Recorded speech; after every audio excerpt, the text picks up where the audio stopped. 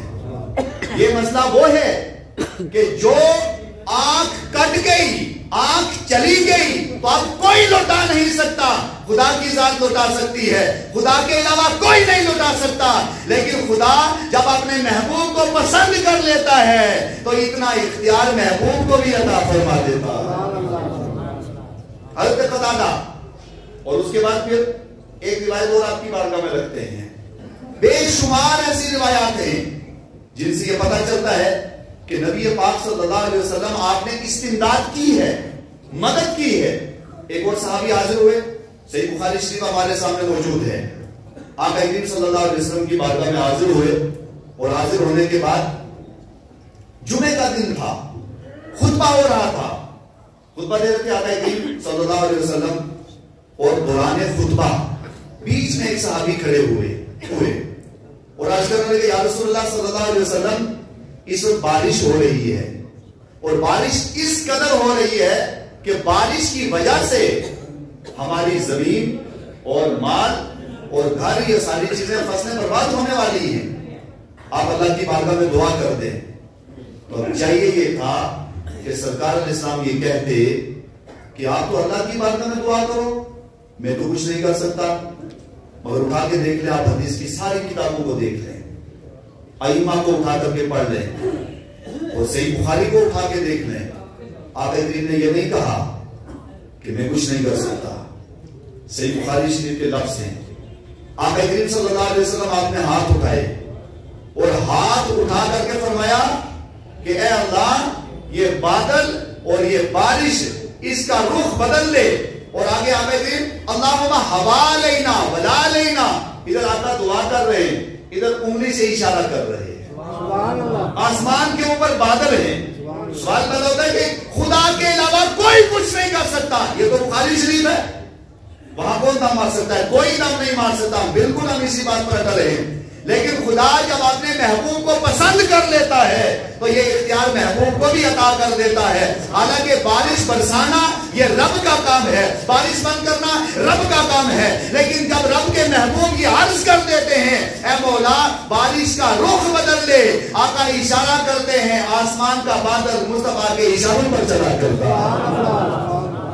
سرکار علیہ السلام اشارہ کر رہے ہیں, جدھر جدھر اشارہ کرتے ہیں. صحیح بخاری کی حدیث ہے, جدھر جدھر اشارہ کر رہے ہیں ادھر ادھر بادل ہٹ رہے ہیں, اور سیکنڈوں کے اندر پورا مدینہ ایک دم دھوپ, بارش کے دھوپ سے پورا مدینہ روشن ہو چکا ہے.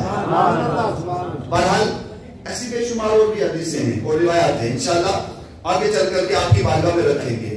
اب سوال یہ پیدا ہوتا ہے, ایک آخری حدیث آپ کی بارگاہ میں رکھیں, اور یہ حدیث مبارکہ صحیح بخاری شریف کے اندر ہے.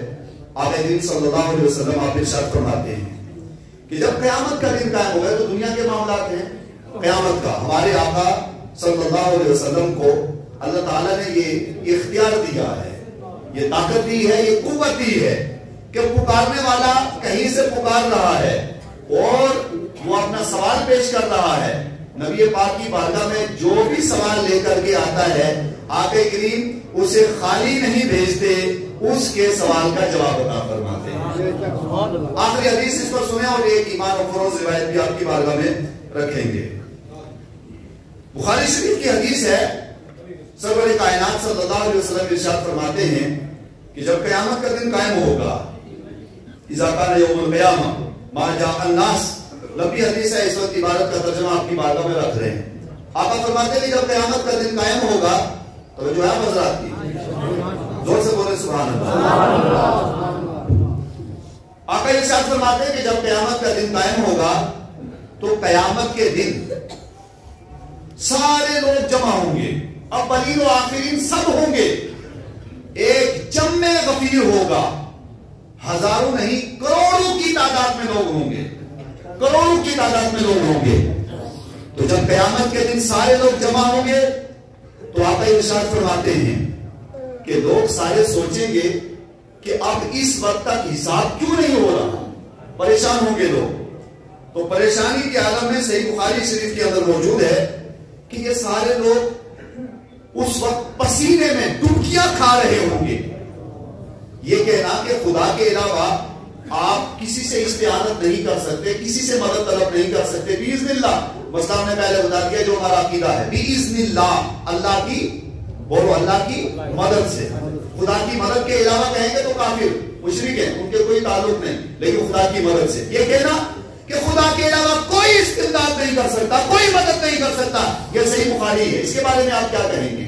صحیح بخاری میں آتا ہے, آقا فرماتے ہیں کہ جب قیامت کا دن قائم ہوگا یہ سارے لوگ جمع ہوں گے اور جمع ہو کر کے حضرت سیدنا آدم کی بارگاہ میں جائیں گے اور کہیں گے کہ اے آدم علیہ السلام, آپ ہمارے والد ہیں, ہمارے باپ ہیں, نسل انسانیت آپ سے چلی ہے, اللہ نے آپ کو بڑا کمال بھی دیا ہے, بڑا عروج بھی دیا ہے, بلندی بھی دی ہے. اے آدم اس مشکل کے وقت میں ہماری مدد کریں, بولو ہماری مدد کریں. حضرت آدم کہیں گے اذهبوا الى غیری, آج تم کسی اور کے پاس چلے جاؤ, میں تمہاری مدد نہیں کر سکتا. حضرت آدم کہیں گے کسی اور کے پاس جاؤ, کہیں گے کس کے پاس جائیں؟ تو حضرت آدم کہیں گے نوح کی بارگاہ میں چلے جاؤ. یہ لوگ سارے, پوری دنیا کائنات سارے لوگ نوح کی بارگاہ میں جائیں گے اور کہیں گے نوح علیہ السلام آپ اللہ کی بارگاہ میں سفارش کر دیں, ہماری مدد کریں. نوح علیہ السلام کہیں گے اذهبوا الى غیری, کسی اور کے پاس چلے جاؤ. نوح کہیں گے کس کے, یہ لوگ کہیں گے کس کے پاس جائیں؟ تو نوح علیہ السلام کہیں گے ابراہیم علیہ السلام کے پاس چلے جاؤ. یہ لوگ آئیں گے حضرت ابراہیم کی بارگاہ میں اور کہیں گے ابراہیم علیہ السلام اللہ نے آپ کو بڑا کمال دیا ہے, بڑے عروج دیے ہیں, بلندیاں عطا کی ہیں, آپ ہماری مدد کریں. حضرت ابراہیم کا بھی یہی جواب ہوگا کسی اور کے پاس جاؤ.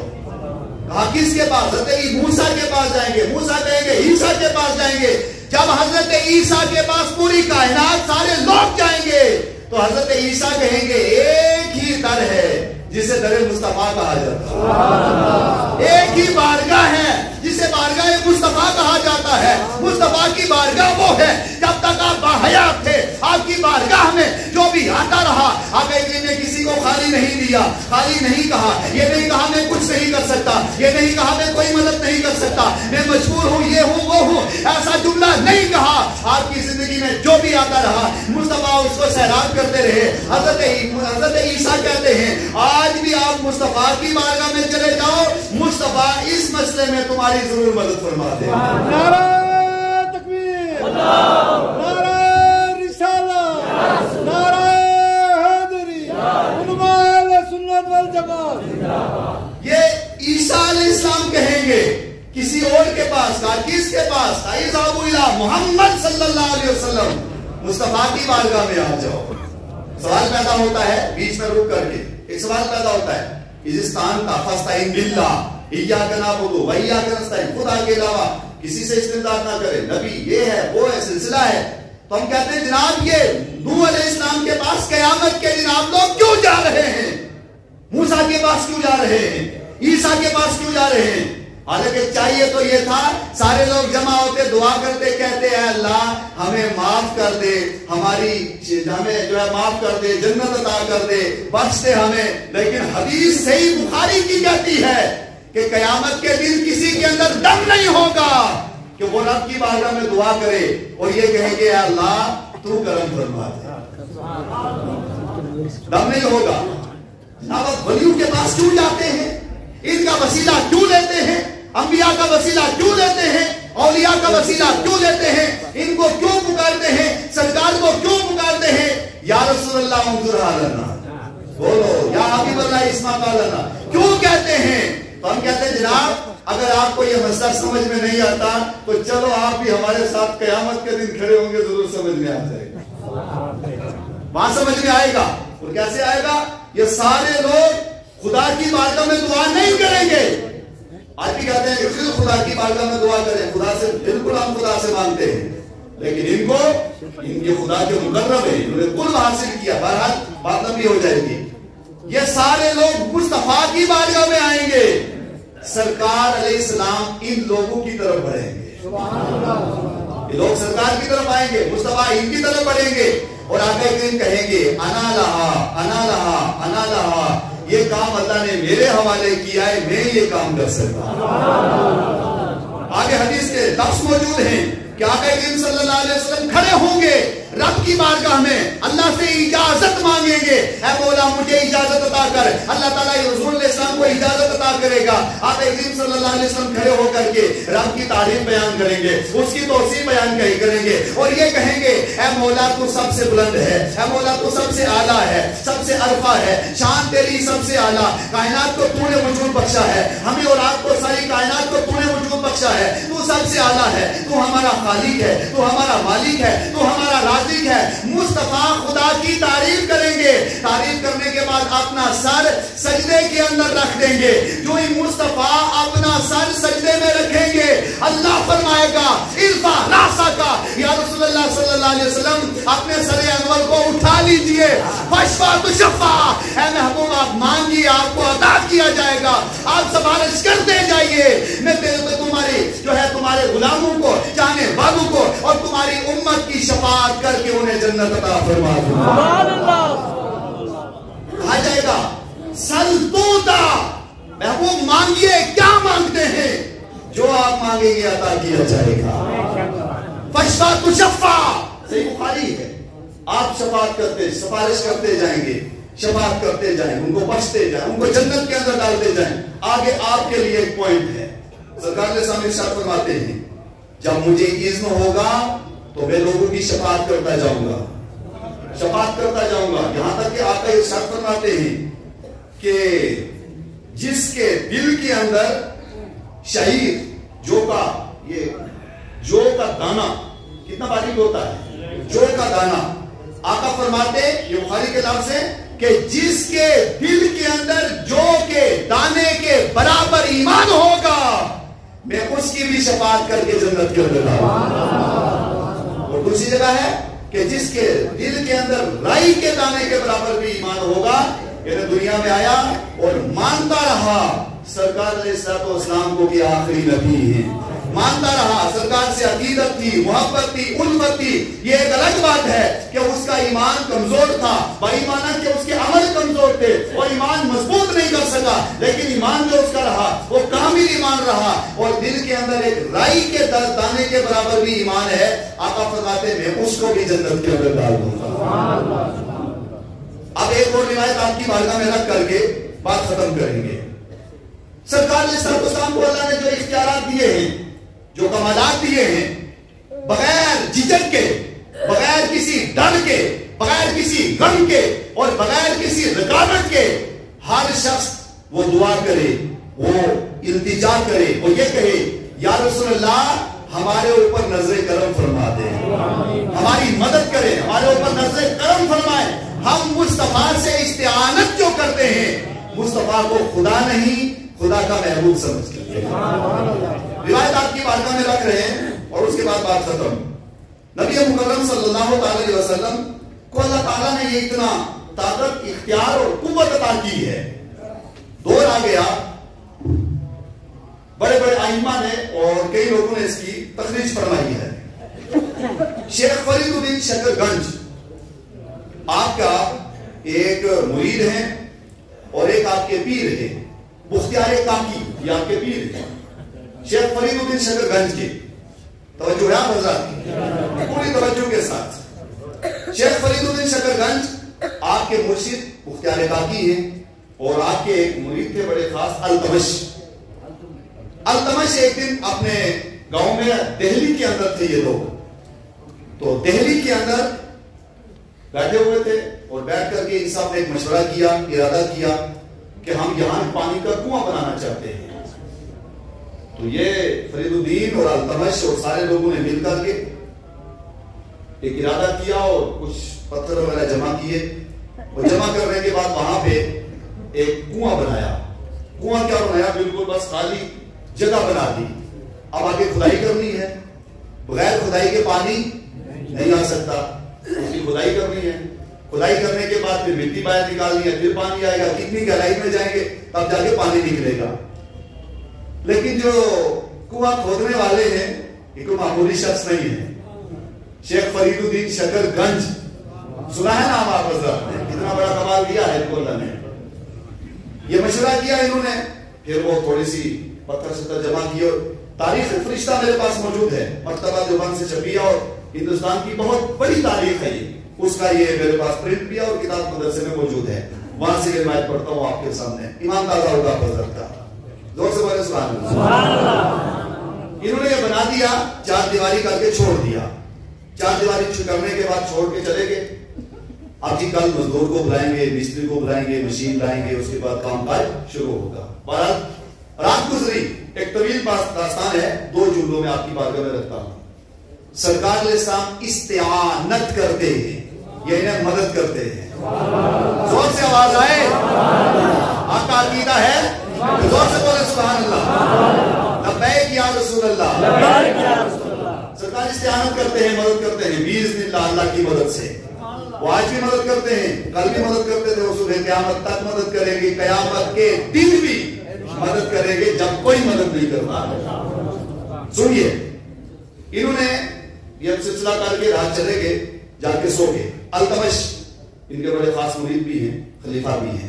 التمش کہتے ہیں کہ میں رات کو سویا، جب میں رات کو سویا تو ادھر سوئے کہتے ہیں خواب میں مصطفیٰ تشریف لائے، خواب میں مصطفیٰ، ابھی بتاتا ہوں حقیقت پر کیسے ہوتا ہے۔ خواب میں سرکار تشریف لائے اور تشریف لانے کے بعد التمش کو خواب میں آئے تو التمش کہنے لگے کہ یا رسول اللہ صلی اللہ علیہ وسلم، ہم نے یہاں پانی نکالنا تھا، کنواں نکالنا تھا اور کنویں کے لیے اسباب نہیں ہے، ذرائع نہیں ہے۔ نے کہا مستری کو بلائیں گے، مزدوروں کو بلائیں گے، سلسلہ ہوگا، پانی کی بہت ضرورت ہے، کوئی یہاں ذریعہ نہیں ہے پانی کا، تو یہ جگہ ہمیں متعین کیا، یہاں پانی نکالنا ہے۔ آقا نے فرمایا اے التمش کس جگہ کنواں نکالنا ہے؟ التمش کہنے لگے یا رسول اللہ اس جگہ کنواں نکالنا ہے۔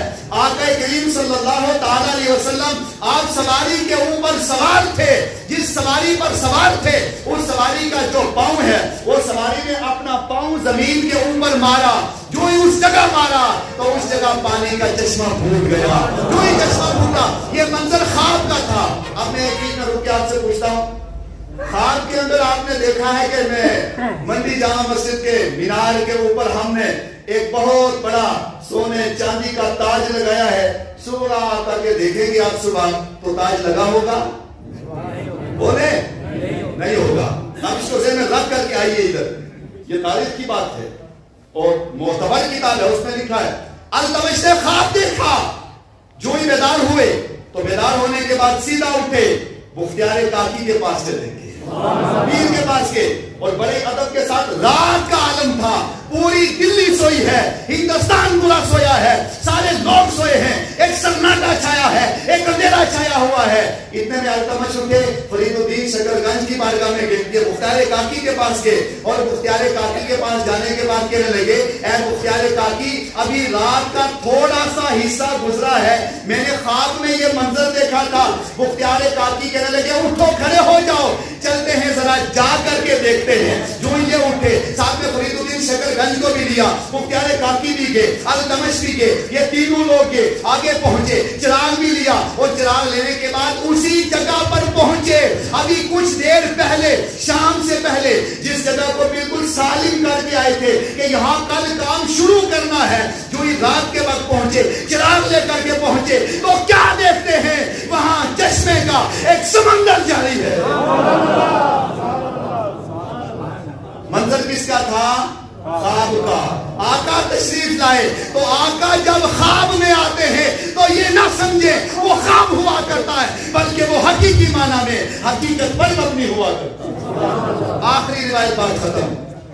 سرکار علیہ السلام کو اللہ نے بڑے کمالات دیے ہیں، خوبیاں دی ہیں، مگر اپنے اندر اتنا کمال تو پیدا کرو، اپنے اندر اتنا جمال تو پیدا کرو، اپنے اندر اتنا عشق تو پیدا کرو۔ اور اگر کوئی نہیں مانتا، ہم اسے بطور چیلنج کہتے ہیں، آؤ تم بھی اپنے دل میں عقیدت پیدا کر لو، آؤ تم بھی دل کے اندر مصطفیٰ کی محبت پیدا کر لو، تعلق پیدا کر لو، مصطفیٰ کے عشق میں فنا ہو جاؤ۔ آپ یہی بیٹھے رہو، آقا مدینے سے کرم فرما دے۔ مسجد کے تعلق سے مسجد کا کام بھی چل رہا ہے، دہلی کی جامع مسجد بنی اور کتنی عظیم مسجد بنی ہے آپ حضرات نے دیکھی ہے۔ بہت سے لوگ ہیں جنہوں نے دیکھی ہوگی اور کئی ہیں جنہوں نے نہیں دیکھی۔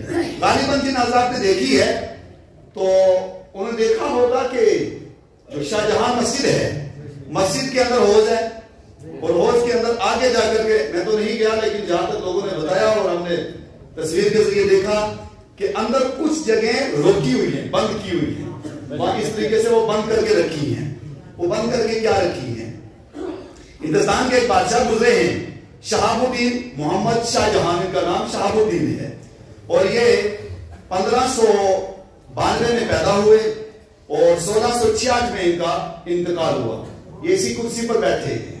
اب بادشاہ بھی تو ہو تو کیسا ہو ذرا سنیں. ایک جھلک رکھتا ہوں آپ کے سامنے اور اسی پر مسجد کا چندہ بھی, تعاون بھی, اور پھر بات ختم. انہوں نے مسجد تعمیر کروائی. یہ جو مسجد اس وقت بنی ہوئی ہے شاہ جہاں مسجد, جو دہلی کی جامع مسجد ہے, ان کی سوانے کے اندر ہم نے پڑھا اور ہمارے پاس موجود ہے کہ یہ مسجد کا کام جب انہوں نے لگوایا تھا, سنگ بنیاد رکھی, کام شروع کیا, اندر جتنے پتھر لگے ہوئے ہیں ایک پتھر بعد میں لگتا تھا سورہ فاتحہ سے والناس تک پہلے تلاوت ہوتی تھی. شاید آپ نے کوئی توجہ نہیں دی ہے. پتھر بعد میں, پہلے قرآن کریم کی تلاوت ہوتی, پھر وہ پتھر اٹھا کر کے رکھا کرتے تھے. ایک پتھر رکھا, اس طریقے سے مسجد کی تعمیر ہو گئی. اب بہت لمبی بات ہے, اس کے اوپر نہیں جائیں گے, اشارہ کریں گے. مسجد تعمیر ہو گئی. مسجد تعمیر ہونے کے بعد شاہ جہاں انہوں نے مسجد کو تالا لگا دیا. لوگوں نے کہا عجیب بادشاہ ہے, مسجد تعمیر کر دی, تالا لگا دیا. انہوں نے کہا اس مسجد کی سنگ افتتاح کوئی معمولی شخص نہیں کرے گا, وہ ذات کرے گی جس کے وسیلے اللہ نے مسجد عطا کی ہے. ارادہ تھا ان کا, تاج پوشی کریں گے, وہ شخصیت کریں گے. ان کی سنگ افتتاح انہوں نے مسجد تعمیر کرنے کے بعد تالا لگا دیا. مسجد کے باہر حوض بنایا ہے. جب آپ مسجد کے اندر جائیں گے پہلے حوض پہ جائیں گے, وضو کریں گے, پھر مسجد کے اندر جائیں گے. بادشاہ رات کو سو گئے, آدھی رات کے وقت اٹھے. یہ بادشاہ وہ تھا جو تہجد گزار بھی تھا, یہ عالم بھی تھا, فاضل بھی تھے, مفتی بھی تھے, فقیہ بھی تھے, اس کے ساتھ ساتھ تہجد گزار بھی تھے. اور اس کے بعد اللہ نے بڑے ان کو کمالات بھی عطا کیے تھے. رات کے وقت آدھی رات اٹھے, اٹھنے کے بعد رب کی بارگاہ میں دعا کی اور کہا مولا میری آرزو یہ ہے, میری تمنا یہ ہے کہ یہ مسجد میں نے بنائی ہے, تیرا گھر بنایا ہے, تیری رضا کے لیے بنایا ہے, لیکن مولا آرزو یہ ہے پہلے آقا تشریف لائیں, 2 نفل پڑھ دے, میری آرزو بھی پوری ہو جائے. تعمیر کی, رات کو سو گئے, گر گرا کر کے نفل پڑھے. انہوں نے نفل پڑھنے کے بعد دعا کی, دعا کر کے سو گئے. رات کا آخری پہر آیا تو دیکھتے ہیں خواب دیکھا. خواب میں دیکھا کہ آقا کریم صلی اللہ علیہ وسلم مسجد شریف کے اندر تشریف لائے. آپ نے دروازہ کھولا, دروازہ کھولنے کے بعد اندر آئے, حوض پہ پہنچے. حوض پہ آ کے آقا نے وضو کیا. وضو کرنے کے بعد آپ مسجد کے اندر تشریف لے گئے. جا کے اللہ اکبر, سرکار نماز پڑھ رہے ہیں. زور سے نماز پڑھ رہے ہیں. آقا نے نماز پڑھی. جو یہ دیکھ رہے ہیں اتنے میں یہ فوراً بیدار ہوئے. جو ہی بیدار ہوئے بستر بھول گئے, گھر بھول گئے, لائٹ بھول گئے, روشنی بھول گئے, سب کچھ بھولے. بغیر چپل کے دوڑتے دوڑتے مسجد کے اندر پہنچے تو کیا دیکھا کہ آقا کریم صلی اللہ علیہ وسلم نے جس جگہ وضو کیا تھا وضو کا پانی سامنے نظر آ رہا ہے. آقا چل کر کے گئے مسجد کے اندر. تو جب بندہ چل کر کے جاتا ہے اس کے پاؤں گیلے ہوتے ہیں تو پاؤں کا پانی کا نشان زمین پر پڑتا ہے. انہوں نے دیکھا کہ پانی کا نشان بھی پڑا ہے. اور خواب میں جہاں دیکھا آقا نے وہاں نماز پڑھی. آقا کے مصلے پر دیکھا اور اس پہ یہ لگ رہا تھا ابھی کوئی یہاں نماز پڑھ کے گیا ہے. اور جب مسجد کے اندر آئے تو ارشاد فرماتے ہیں اتنی خوشبو تھی, اتنی خوشبو تھی, لگتا تھا کہ جنت مسجد کے اندر پہنچ چکی. اسی وقت یہ نکلے, فوراً مسجد صبح کے وقت کھول دی, اعلان کر دیا. اور ایک سید نے ان کو بلایا اور کہا آج سے آپ یہاں کے امام. سید کو امام منتخب مقرر کرنے کے بعد ایک سلسلہ سید عبد الغفور کو مقرر کیا. آج کے بعد کیونکہ آپ کے نانا نے مسجد کا افتتاح کیا ہے اور یہ حق بھی آپ کا بنتا ہے, یہ مصلی بھی آپ کا ہے, امامت شروع کر دیں. اور وہ جگہ آج بھی بند کر کے رکھی ہے. اگر کوئی نہیں مانتا تو تھوڑا سا کرایہ خرچ کر کے چلا جائے, جا کر کے وہاں سامنے نظر آئے گا. تاریخ کو کوئی بدل نہیں سکتا, باقی چیزوں میں رد و بدل ہو سکتا ہے, تاریخ میں کوئی بدلاؤ نہیں ہو سکتا. وہ نشان آج بھی موجود ہیں. اس بادشاہ کا بھی عقیدہ تھا, ان کا بھی نظریہ تھا, اور یہاں سے ہم ثابت کرنا چاہتے ہیں دل سے مصطفیٰ کو پکارو, آقا کریم مدینے سے تمہیں جواب عطا فرمائے. اللہ تبارک و تعالی نے مصطفیٰ کو بڑے کمالات دیے ہیں, بڑی خوبیاں اور اوصاف دیے. انشاءاللہ آگے بڑھ کر آپ کی بات بارگاہ میں ہم رکھتے رہیں گے. اللہ تبارک و تعالیٰ ہمیں کہنے سننے سے ضرور ہمیں خیر کی توفیق عطا فرمائے.